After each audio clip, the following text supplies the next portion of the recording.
At any time you can stop sharing or change how you share something.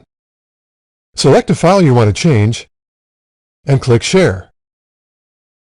All the people you're sharing the file with are listed on the left. It can be an individual or a link. If you select a link, you have a choice. You can click one of these icons to share the link on a social media site, or you can click Remove Link.